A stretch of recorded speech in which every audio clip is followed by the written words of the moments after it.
Je crois que j'ai eu une chance dans la vie, c'est que j'ai plus ou moins été exclu du système scolaire. Alors exclu, ça veut pas dire que je ne pouvais pas être en classe, j'étais en classe, mais j'étais exclu dans le sens où, à partir du CM2, j'ai arrêté de faire mes devoirs. À partir du CM2, j'ai compris qu'en fait, j'allais me débrouiller tout seul pour, à ma manière. Et à partir du CM2, j'ai arrêté de faire confiance aux professeurs. Je faisais comme j'avais envie. Pour la simple et bonne raison que j'avais trop de difficultés pour suivre, pour être à l'école. Enfin, l'école était beaucoup trop violente pour moi. Et donc, il a fallu que je m'adapte. Il a fallu que je m'adapte. Et la seule adaptation que j'ai trouvée, c'était effectivement d'en faire qu'à ma tête. Et ça m'a apporté énormément. Parce que là où on m'a fait comprendre que la seule manière d'apprendre, c'était telle méthode, je me suis rendu compte que je pouvais y arriver sans ça. Alors je ne vais pas rentrer dans les détails de pourquoi j'ai été exclu, mais bon, pour faire très vite, disons que je faisais pas mes devoirs, j'arrivais pas à suivre en cours, j'étais dans la lune, je passais mon temps à dessiner. Mais très vite, j'ai utilisé mon esprit critique et notamment j'ai appris à faire par le raisonnement. Je me suis plutôt intéressé au raisonnement plutôt qu'aux formules toutes faites et aux apprentissages par cœur. Voilà, ce genre de choses. Et donc, dans le reste de ma vie, il se trouve que j'ai continué à apprendre comme ça, à apprendre de manière très subjective, à ma manière. Et j'ai appris énormément de choses. Mais voilà, on pourrait dire que j'ai des facilités, que si, que là, j'en sais rien, la question n'est pas surtout là, mais une chose dont je suis persuadé, c'est que le fait d'avoir appris à ma manière, ça m'a permis énormément de choses. Et puis à partir de l'université, j'ai commencé à m'intéresser aux apprentissages, puisque je n'arrivais pas, l'université encore une fois était trop violente pour moi, je n'arrivais pas à aller en cours, je faisais péter par défaut la moitié des cours. Par défaut, ça veut dire que j'en faisais péter beaucoup plus en fait. Et donc du coup, pareil, je me suis intéressé au principe d'apprentissage alternatif. Et j'ai creusé. Et j'ai continué comme ça toute ma vie à apprendre par moi-même parce que je n'étais pas vraiment en mesure d'apprendre avec des systèmes d'apprentissage, avec des professeurs. Et puis surtout, j'ai pris confiance dans l'idée que je pouvais faire les choses par moi-même. Donc c'est de ça que je vais vous parler aujourd'hui. C'est de ce que moi, on pourrait appeler l'apprentissage yaourt ou la pédagogie yaourt. C'est une forme d'apprentissage qui, je pense, peut vraiment aider beaucoup de gens à apprendre beaucoup plus vite et aller beaucoup plus vite dans différentes formes d'apprentissage, et surtout une forme d'apprentissage qui va vous aider, qui ouvre les portes à l'innovation, qui ne ferme pas les portes à l'innovation et qui ouvre les portes à votre propre subjectivité, parce que du coup justement on sort du principe d'obéissance. J'ai un maître et je lui obéis, je fais tout ce qu'il dit, et on rentre dans quelque chose où vous vous appropriez vos propres connaissances pour vous. Parce que justement, il n'y a plus de chef unique, il y a une parole unique et qu'il faut écouter à tout prix parce que sinon c'est pas bien. Alors justement, pourquoi l'apprentissage yaourt ? Tout simplement parce que prenez une chanson. Et on va distinguer souvent deux approches pour apprendre une chanson. La première approche, c'est que vous allez apprendre par cœur le premier couplet. Voilà, vous allez apprendre phrase par phrase, et ensuite vous allez apprendre le premier couplet. Et à la fin d'une session, vous êtes bien content, vous connaissez par cœur le premier couplet. Et les 15 premières notes. Voilà, ça c'est un mode d'apprentissage. Et l'apprentissage yaourt, c'est quoi ? C'est que vous écoutez quand vous avez envie une chanson. Et puis de temps en temps, vous faites un peu de yaourt dessus parce que vous vous rappelez pas bien les paroles et souvent ça déconne, vous vous rappelez pas bien, vous mélangez des mots avec d'autres, tout ça. Et en fait, cette technique, on va voir qu'en fait, elle est extrêmement efficace. Alors pourquoi l'apprentissage linéaire ça marche ? Pourquoi l'apprentissage linéaire ça plaît ? Parce que c'est rassurant. C'est rassurant parce que, comme je dis, à la fin d'une session, vous avez un truc juste et vous pouvez vous dire « Ah, j'ai fait ça, j'ai fait le premier couplet, j'ai avancé. » Donc c'est mesurable. Et c'est sans erreur. Alors, je mets des gros guillemets à sans erreur. On va voir qu'en fait, vous pourrez voir que en fait, c'est beaucoup plus compliqué que ça. Mais disons que c'est sans erreur dans le sens où très vite, hop, on a appris, tac, le morceau, on a les bonnes paroles, voilà. Alors que l'apprentissage yaourt, ça va donner quoi? Ça va donner un apprentissage qui n'est pas conditionné. Et donc, comme on ne se conditionne pas très vite, parce que voilà, le problème avec l'apprentissage linéaire, c'est qu'on va apprendre très vite, très bien, mais on va se figer sur ses propres erreurs. C'est pour ça que c'est problématique au niveau des erreurs, parce qu'en fait, en gros, le morceau, vous ne l'avez pas encore appréhendé, vous commencez directement à apprendre des trucs par cœur. Alors, une moindre erreur, le moindre truc qui n'est pas super bien fait, en fait, vous allez l'enregistrer tel quel. Alors, petite parenthèse, je donne des cours de théâtre, et je fais travailler du texte, et ça, c'est un des gros problèmes des gens qui font tout de suite du par cœur sur les textes, et qui apprennent, moi, mes élèves, je leur apprends à leur dire, vous apprenez pas tout de suite vos textes, on va d'abord les travailler, ou si vous voulez apprendre vos textes, vous lisez vos textes de plein de manières différentes, parce que j'ai pas envie que vous jouiez faux, parce que vous avez enregistré votre texte dans votre tête de manière... et après, c'est plus possible. Hein. Une fois que les personnes qui apprennent leur texte trop vite et de manière trop automatique, et souvent, c'est extrêmement dur à les faire revenir en arrière et les faire qu'ils puissent jouer bien. Donc voilà. Donc dans le yaourt, en fait, il va y avoir plein d'erreurs, mais ces erreurs, elles ne sont pas figées puisqu'on ne fait pas du par cœur. Donc ce sont des erreurs qui vont se modifier avec le temps et ce sont des erreurs qui vont pouvoir s'améliorer. D'ailleurs, il y a une étude comme ça qui a été faite qui montrait que si je vous donne la capitale de, je sais pas moi, d'un pays quelconque et que vous disiez une réponse qui est fausse, et ensuite je vous donne la vraie réponse, et vous avez plus de chances de vous rappeler de la vraie réponse. En fait, l'erreur n'est pas du tout un problème pour l'apprentissage, bien au contraire. À partir du moment où cette erreur n'est pas une erreur figée qui a été apprise par cœur. Voilà. Ensuite, l'apprentissage du yaourt, c'est beaucoup plus opérationnel. Alors, je vais voir avec un exemple de la voiture juste après. Et c'est lent et rapide à la fois. C'est-à-dire sur le très court terme, on n'a pas l'impression d'avancer, parce qu'on ne sait pas du tout, on n'a pas du tout conscience de ce qu'on a appris. Mais moi, ce dont j'ai pu m'apercevoir avec mes élèves, avec toute ma vie, c'est qu'en fait, c'est extrêmement plus rapide d'apprendre comme ça. Et je pense que la différence est même très importante. Vous pouvez le voir avec les chansons. Vous connaissez des chansons par cœur, vous les avez jamais apprises. À mon avis, c'est juste, votre cerveau, il a enregistré, quoi.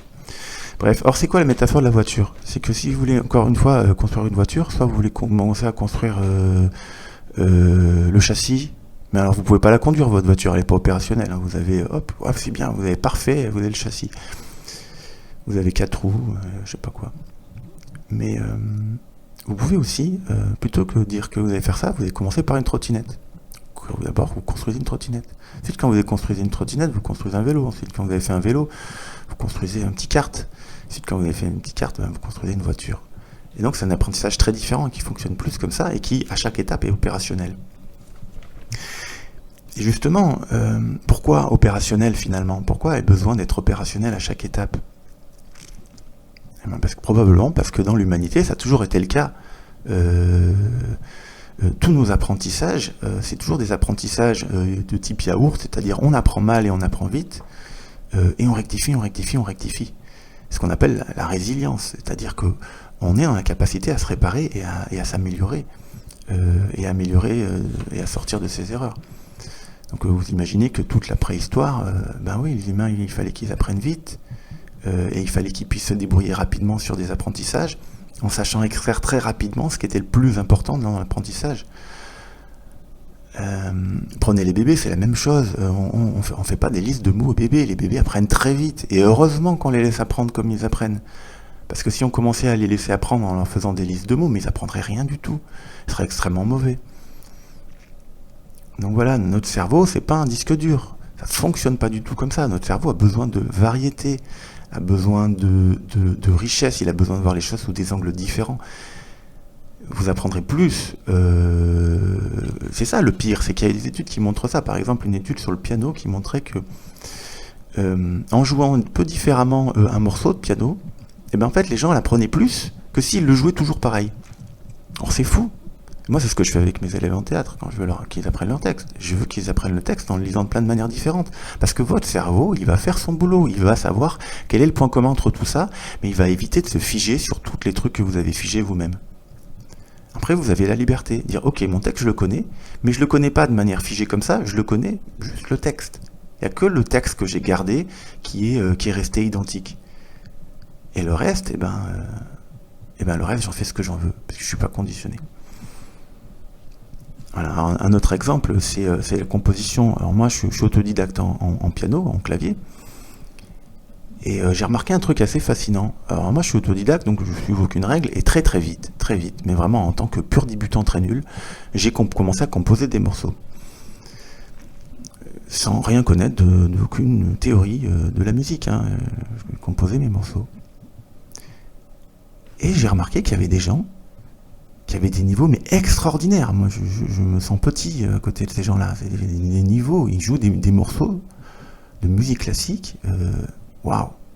Je me dis, mais comment on fait pour mettre les doigts comment on peut aller aussi vite et mettre ses doigts partout sur un clavier, quoi? Sur un piano, c'est pas possible. Comment on peut faire ça? Comment c'est possible?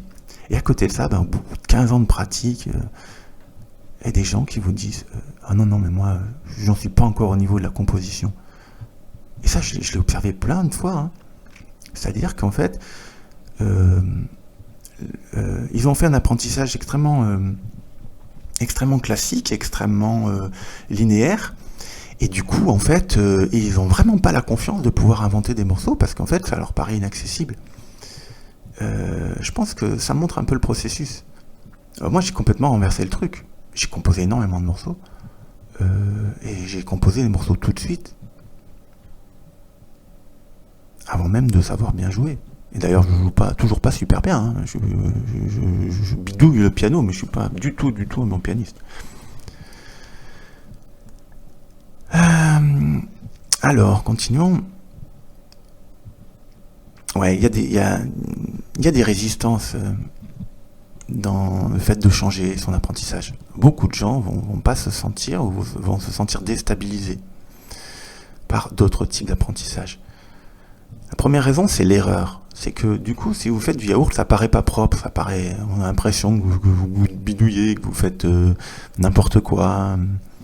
C'est pas propre, en fait. Ça donne pas l'assurance d'une autorité. Voilà, c'est rassurant une autorité qui vous dit ah c'est bien ce que tu fais, et puis qui peut vous corriger, qui vous souligne en rouge que vous avez pas bien fait.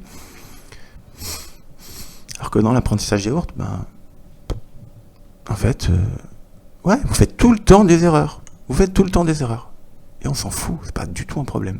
Parce qu'en fait, justement, vous allez juste apprendre à faire moins d'erreurs. Comme un bébé, il fait plein d'erreurs, il fait tout le temps des erreurs.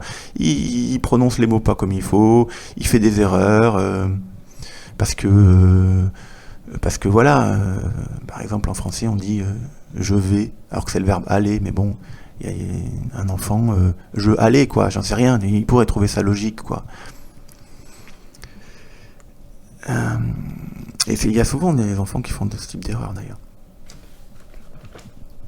Des erreurs de déduction qui montrent qu'en fait, finalement, c'est plus complexe et ils finissent par l'apprendre. Une deuxième raison de résistance, c'est que on sort d'un principe d'obéissance.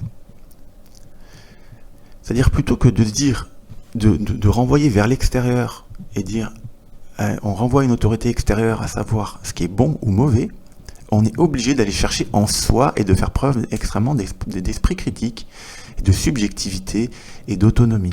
Or ça perturbe. Alors moi, c'est quelque chose que je fais beaucoup travailler à mes élèves, et ça marche énormément. C'est le principe selon lequel, je sais pas moi, vous faites de la cuisine. Vous prenez des cours de cuisine et il y a quelqu'un qui vous apprend et jamais vous coudez votre plat et vous faites votre propre avis, mais jamais. Comment vous pouvez devenir bon cuisinier? Vous êtes jamais fait votre avis. Vous avez que fait suivre les règles des autres. Non, si vous voulez devenir bon cuisinier, faut goûter vos plats et puis essayer de comprendre, essayer de saisir, de sentir les choses. La subjectivité est obligatoire. Moi qui propose de la création en théâtre, j'apprends aux gens à créer du théâtre, la subjectivité est extrêmement importante. Alors oui, chacun aura sa subjectivité différente et ça donne un sentiment d'incertitude, d'inconfort, parce qu'on se dit, ouais, mais chacun va voir midi à sa porte, et alors, très bien, chacun son style, chacun... C'est ça, encore une fois, c'est la peur de la diversité. Là, il y a une peur de la diversité. Si chacun apprend à sa manière, chacun apprend selon sa subjectivité, si chacun y met de lui-même, en fait, ça va créer énormément de diversité, parce que chacun a sa propre histoire, chacun a sa propre sensibilité, aime les choses d'une certaine manière. Nous, on fait de la création collective en théâtre avec ma troupe. Très bien, chacun apporte des choses que les autres n'apportent pas. Et c'est ça qui rend la création géniale. Et ça marche très bien, et on coopère très bien, on se retrouve très bien sur ce qu'on a envie de faire en commun, c'est-à-dire créer des pièces. Ouais, et puis dernier point sur qui fait que les gens résistent à ces formes d'apprentissage, c'est le problème de l'effort. Je pense qu'on est dans une société qui valorise énormément l'effort. Alors je dis pas que l'effort c'est pas bien, la question n'est pas là. C'est que on nous a appris de très petit que c'était l'effort qu'il fallait récompenser. En gros, si on n'a pas fait d'effort, c'est pas bien. Si on a fait d'effort, c'est bien. Alors bien entendu, que apprendre un morceau en apprenant le premier couplet, c'est plutôt pénible. Hein. C'est du travail, c'est de l'effort. Et à la fin, on est récompensé de notre effort. On peut être content, on peut prendre un certain plaisir à ça. Je dis pas que ça peut pas être plaisant. Mais c'est de l'ordre de, on fait des efforts. Si vous apprenez un morceau de musique, que vous le connaissez par cœur, sans jamais avoir bossé, c'est juste que quand vous avez eu envie, vous l'avez mis, vous avez l'impression d'avoir fait 0 effort. Et pourtant, le morceau, vous le connaissez par cœur. Il y a des gens, ils connaissent des répliques de cinéma par cœur. Mais vous croyez qu'ils ont appris par cœur le film? Non, ils l'ont pas appris par cœur. Ils l'ont regardé parce que ça les faisait triper de regarder leur film. Et qu'à un moment donné, le cerveau, il enregistre et il finit par connaître par cœur les répliques. C'est le plaisir. Et donc, du coup, là, on rentre dans une autre culture. On rentre dans une culture de l'aisance. Où notre but, c'est pas de faire des efforts pour faire des efforts. L'effort est un outil, c'est pas un but. Je le répète, l'effort est un outil, ce n'est pas un but. Donc on va plutôt favoriser une culture de l'aisance et dire comment je peux faire pour être à l'aise et pour réussir à apprendre beaucoup plus facilement. Comment je peux faire en sorte que ça soit facile. Comment je peux faire en sorte d'avoir du talent. Voilà. Comment je peux faire en sorte d'avoir du talent. C'est ça, avoir des facilités finalement. Quand on dit j'ai des facilités, ça veut dire quoi? Ça veut dire que j'ai même pas besoin de faire d'efforts. Et donc, du coup, cette culture-là, elle est perturbante. Parce que du coup, on est en train de dire que tout ce que j'ai fait jusqu'ici, avec beaucoup, beaucoup, beaucoup d'efforts, j'aurais pu le faire sans forcer. Moi, j'ai pas de réponse définitive à ça. Je dis pas que c'est pas bien, je dis pas qu'il faut pas faire d'efforts, moi, j'ai aucun jugement sur rien du tout. Moi, ce que je dis surtout, c'est qu'on a érigé ça comme étant la seule méthode. Ça suscite beaucoup de critiques de fonctionner différemment. Oui, ça suscite des critiques. Les gens n'apprécient pas qu'il puisse y avoir une autre méthode pour faire les choses. Et moi je vous le dis, oui, il y a d'autres méthodes. Et notamment d'autres méthodes d'apprentissage. Et ces méthodes d'apprentissage, elles sont très efficaces. Donc plutôt que de juger la diversité, mais quelque part c'est logique. Pourquoi c'est logique? Parce que justement, dans la culture classique, il n'y a qu'une seule manière de faire. Il n'y a qu'une seule manière de faire. La seule manière de faire, c'est c'est ça. Donc c'est logique que l'apprentissage réponde à cette même norme. C'est-à-dire, il n'y a qu'une seule manière d'apprendre. Alors que justement, là, on va voir un petit peu qu'est-ce qui définit cet apprentissage yaourt. Et déjà, justement, il n'y a pas qu'une seule manière de faire. On considère même qu'il y a une infinité de manière de faire. Et c'est pour ça que dans ma conception, il n'y a aucune règle. Il n'y a pas de règle. Il y a des mécanismes, mais il n'y a pas des règles. Quand je donne mes cours de théâtre, je donne des mécanismes. Pour vous donner un exemple tout bête, en théâtre, beaucoup de gens vont apprendre la règle suivante, il ne faut pas tourner le dos au public. Pour moi, quand j'apprends ça à mes élèves, quand je traite le sujet avec mes élèves, je ne leur apprends jamais qu'il ne faut pas tourner le dos au public. Je leur demande d'observer en leur fort intérieur, savoir quand ils se mettent comme ci ou comme ça, qu'est-ce que ça rend au niveau du public. Est-ce que c'est esthétique? Est-ce que c'est joli? Est-ce que c'est expressif? Est-ce que ça apporte quelque chose? Donc au lieu de donner une règle, je leur demande de faire preuve d'esprit critique. Je leur demande de chercher dans leur sens esthétique. Je leur demande de... Voilà. Mais moi, aucunement, je vais dire qu'il faut absolument faire de telle manière. Il y a une infinité de manières de jouer. Et puis, même si j'ai jamais réussi, même si, admettons, alors ça, pour le dos tourné, je peux vous dire qu'il y a des scènes qui peuvent être très intéressantes en étant en dos tourné. Mais même si j'avais jamais trouvé d'exemple, ben c'est pas grave, je n'en ai pas encore trouvé. Mais peut-être qu'un jour, quelqu'un va me surprendre et va me montrer qu'en fait, on peut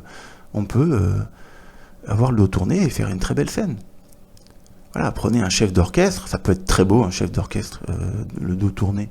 Parce que c'est très expressif, c'est le corps qui bouge, c'est pas le visage on s'en fout. Enfin, c'est pas qu'on s'en fout, mais ça marche très bien de dos, quoi. Bon, c'est qu'un exemple, c'est pour vous montrer que... Et donc voilà, ça va favoriser l'innovation. Alors plutôt que les règles, par contre, on peut donner des consignes. Alors c'est très différent, une règle et une consigne. Une règle, c'est dire, la seule manière de faire, c'est ça. Une consigne, c'est dire, bon on va faire un exercice, et pour l'exercice, on va fonctionner comme ça. Ou pour tel truc, on va avoir un code, et ça va être ça, parce qu'en fait, c'est comme rouler à droite. Enfin, je veux dire, c'est arbitraire, on roule à droite, c'est quand même pratique de savoir qu'on roule d'un côté. Parce que si on savait pas qu'on roulait à droite ou à gauche, ça serait le bordel sur les routes. On n'arriverait pas à rouler, on passerait notre temps à zigzaguer entre les voitures. Donc c'est bien d'avoir une consigne, pour le coup, mais c'est pas une règle. Ça veut pas dire que rouler à droite, c'est la meilleure manière de faire dans le monde. Il y en a la preuve, il y en a qui roulent à gauche et ils s'en sortent très bien. Donc une consigne, c'est différent de la règle. Ensuite, la direction. Par exemple, nous en théâtre, on a une direction artistique. On n'a pas décidé de faire... On s'intéresse à tout, à plein de formes théâtrales. On a testé plein de choses, parce que c'est notre manière de voir. Mais pour autant, on a une direction artistique, c'est-à-dire on a fait des choix en disant, nous, on veut aller vers là. Est-ce que pour autant, ce sont des lois? Est-ce que pour autant, notre direction artistique à nous, c'est une loi, c'est la seule manière de faire? Ben non, c'est pas la seule manière de faire. Il y aura une infinité de manières de faire du théâtre.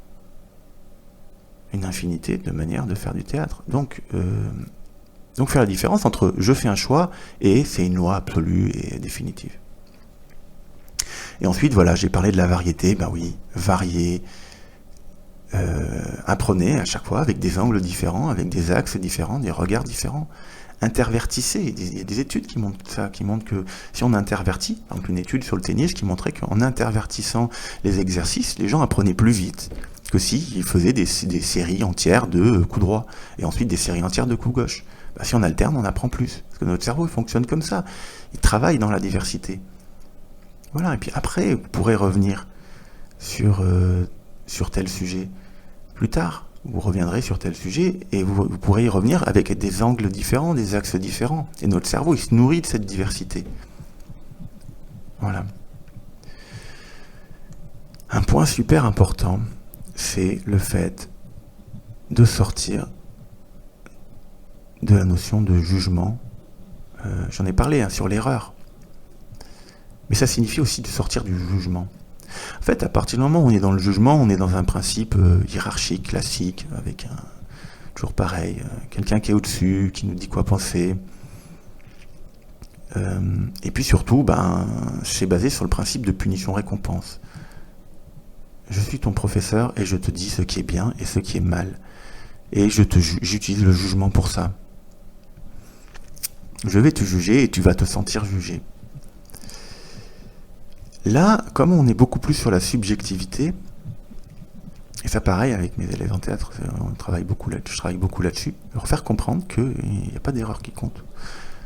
Ils vont apprendre, de toute façon, tout le monde a envie de s'améliorer, donc c'est pas un problème. Personne qui dit « Ah, mais moi, on m'a jamais puni d'avoir fait cette erreur, donc je continue toute l'année. » Non, parce que il n'y a pas besoin, les gens ils s'améliorent. Pas besoin de juger pour ça. On peut faire des critiques constructives d'ailleurs sans juger. Mais simplement, on les amène à se dire, ok, quand tu fais ça, qu'est-ce que tu penses? Qu'est-ce que tu en penses toi? Qu'est-ce que tu vis? Est-ce que c'est intéressant? Parce que les gens, la plupart du temps, voilà. Alors moi, des fois, je vais avec mon expérience, je vais leur montrer des choses. Mais le plus important, c'est comme moi, par exemple, j'ai autodidacte en musique, mais j'ai énormément développé mon oreille musicale. Mon oreille musicale. C'est pas, je m'en réfère pas à quelqu'un d'autre, c'est mon oreille, ma sensibilité personnelle.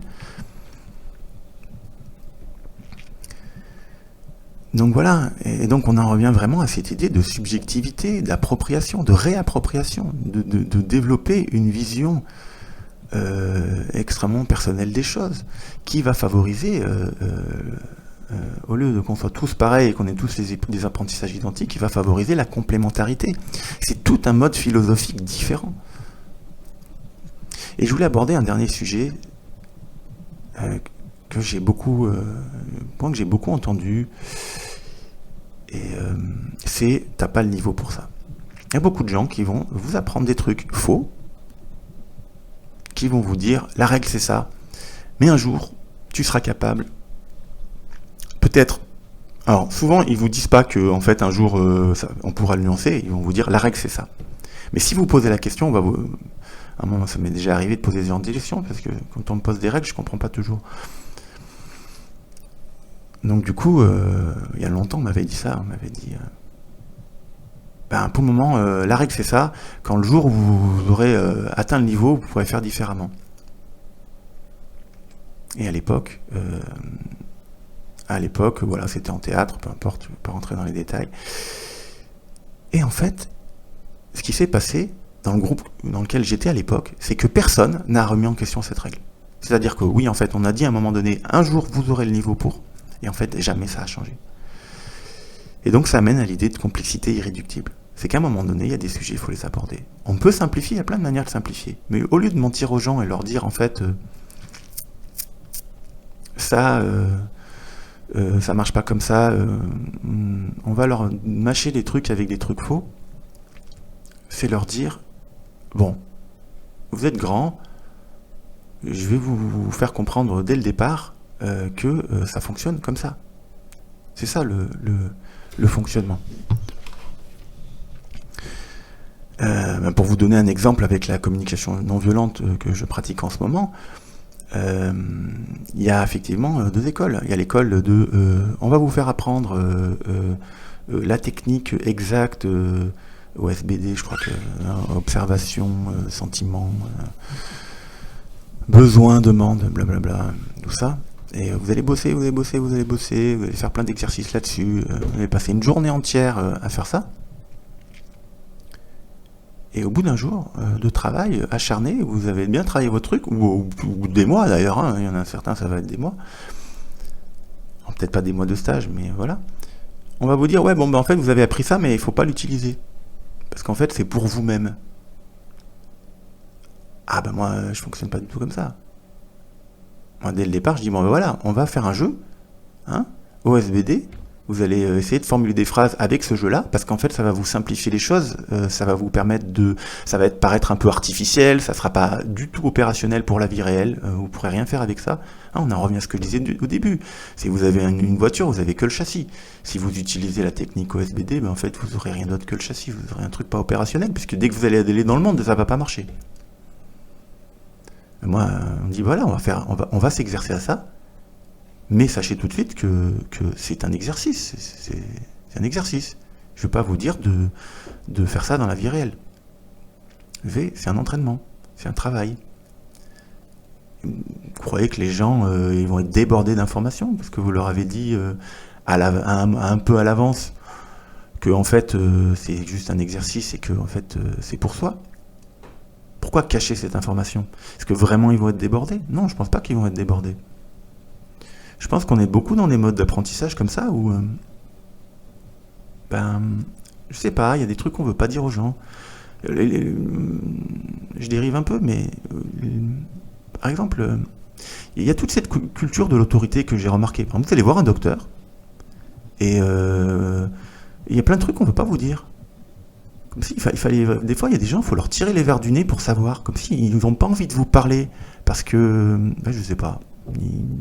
C'est eux les sachants.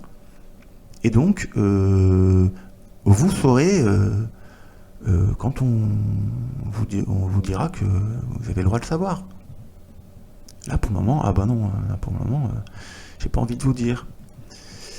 Moi, je pense qu'au contraire, essayer d'être transparent, c'est pas compliqué, pas surcomplexifié, c'est très différent, ça. C'est juste de faire comprendre que les gens sont assez grands pour savoir les choses, en fait. On peut leur dire, on peut leur faire confiance. Et je crois que ça sera le mot de la fin, la confiance. Parce que c'est hyper important. Je pense que si on a des élèves, ou que vous êtes en apprentissage, que vous n'avez pas confiance en vous, ou que le professeur n'a pas confiance en ses élèves, parce qu'il se dit que ses élèves ils font n'importe quoi, et qu'on ne peut pas leur faire confiance et qu'on peut rien leur dire, je trouve ça dommage. La confiance, c'est un lubrifiant énorme. C'est énorme, vous n'imaginez pas à quel point installer de la confiance dans un groupe, installer de la confiance, c'est un pouvoir énorme. Donc ça sera le mot de la fin. Apprendre avec de la confiance pour vous-même, pour les autres. Et puis ayez confiance, ayez un minimum confiance en vous, que vous pouvez apprendre, que vous êtes capable de le faire, parce que sinon vous n'oserez pas faire de l'apprentissage yaourt, parce que vous allez avoir le syndrome de l'imposteur. Donc voilà, tout simplement, ayez confiance.